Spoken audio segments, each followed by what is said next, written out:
Song number 28, Go Fish Aunt Rhody on page 24.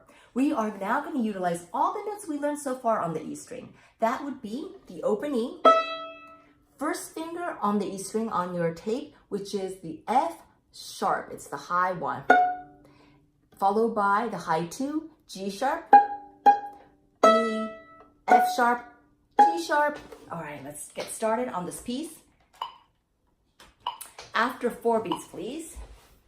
I have my violin up, no pancake hands. I have my invisible egg ready inside my hand.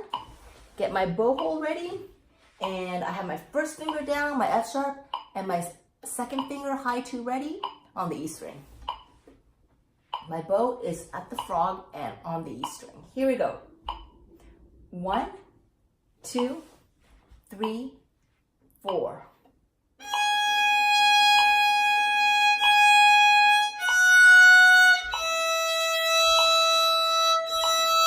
F sharp, first finger.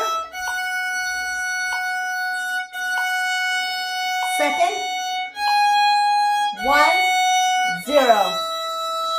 Second finger. 2, 1, 0. 0. 1, 0.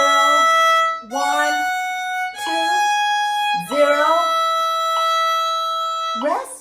Rest. Make sure you're freezing on the rest. Your bow is still on the E string, and you watch the conductor. And when the baton comes down, you put your violin down.